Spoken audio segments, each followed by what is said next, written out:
හිතවතුනි, Covid ඉතාම වේගයෙන් පැතිරෙන නිසා සහ ඉතා අසීරු අවස්ථාවකට පැමිණ ඇති නිසා මම අපේ දැඩි සත්කාර ඒකකයේදී බොහෝ රෝගීන්ට උදව් වෙන්න යොදා ගන්නා ඉරියව්වක් ඔබට පෙන්වන්න සිතුවා.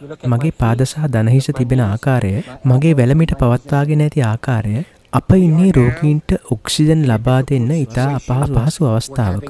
ඒ නිසා අපි ඉන්නේ ශ්වසන ආබාධ තියෙන අයට වෙන්ටිලේටර්ස් වලින් ඔක්සිජන් දෙන්න ඉතා අපහසු අවස්ථාවක. ඉතින් මම පෙන්නුව ඒ ඉරියව්වට පුළුවන් උදව් කරන්න ඔක්සිජන් වලට ඔබේ පෙනහළු තුළට ගමන් කරන්න සහ ශ්‍රාවයන් එළියට ගෙන එන්න.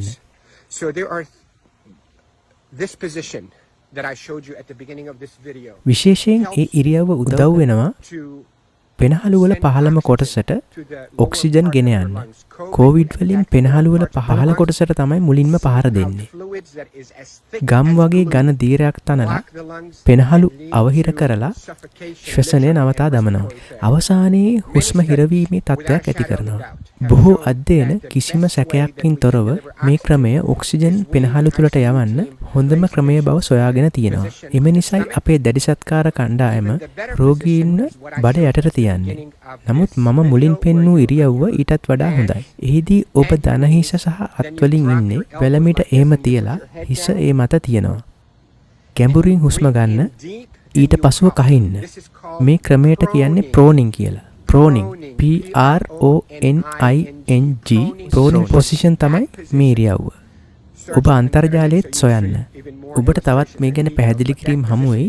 ඝන ශ්‍රාවයන් පෙනහළු වලින් එළියට ගෙන එන්න මේ ඉරියව්ව අතිශය කාර්යක්ෂමයි කියලා.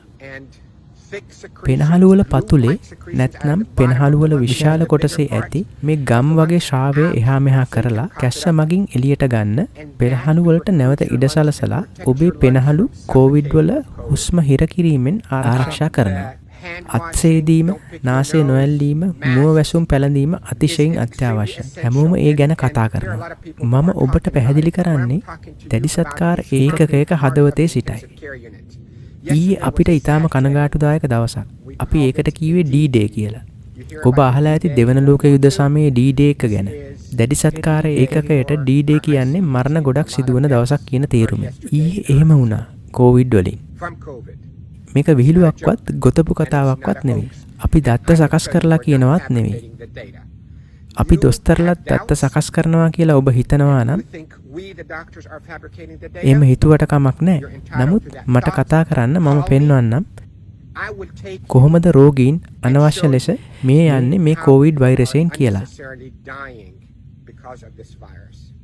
ඔබටත් කොවිඩ් නිසා පෙනහළු ගැන පැමිණිල්ලක් ආවොත් ඔබව ආරක්ෂා වෙන්නට නම් ඔබේ බඩ යටට සිටින්න පැය 8ක් 10ක් 12ක් තවත් ඔබට පුළුවන් නම් අත්වලින් සහ දණහිසෙන් ඉන්න මේ විදියට හිස පහතින් තියලා ඔබේ පිටකොන්ද මේ වගේ පහළට යන්න. මේකට යෝගවල කියන්නේ ඩවුන්වර්ඩ් ඩොග් කියලා. එයට පුළුවන් පෙනහළු වල ඇති ඝන ශ්‍රාවය ද්‍රව කරලා පහළට එවන්න. ඔබට ඉඟුරු සහ කහ ශාකයේ කඳයි ස්වාභාවික මීපැණි සල්පයක් එක්ක බොන්නත් පුළුවන්. මීපැණි ඒ ශ්‍රාවයන් මෘදු කරනවා. එවිට ඒවා එළියට එනවා. දැඩි සත්කාර ඒකකවල මේ ශ්වසනය නැවතීම් වලට හේතුව වන්නේ පෙනහළු අවහිර වෙලා ඒ ඝන ශ්‍රාවයන්ගෙන් සහ මියගේ සෛල. අපි බලාපොරොත්තු වන්නේ ඒ සෛල ඇතුලේ හිර වෙලා තිබිලා ගම් වගේ ඝන ද්‍රව්‍යයක් හැදෙන්න ඉඩ නොදෙන්නයි. ඒවා චලනය කරලා ඉඟුරු මීපැණි වලින් මෘදු කරලා ඒවා ඉවතට ගේන්න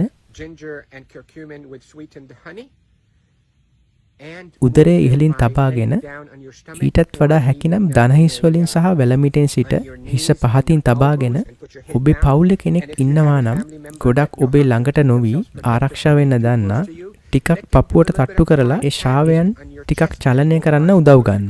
මේ ක්‍රමයට ඔබ ආරක්ෂා වෙයි. මම දොස්තර රෆායි. ෆ්ලොරිඩාවල පැනමා සිටි එකේ වෛද්‍යවරයෙක්. මම බලා ගන්නවා දැඩි කොවිඩ් තත්ත්වයේ ඉන්න සහ දැඩි සත්කාරයේ ඉන්න රෝගීන්ව. ඔබලා සියලු දෙනාටම ආදරේ. පරිස්සමින් ඉන්න.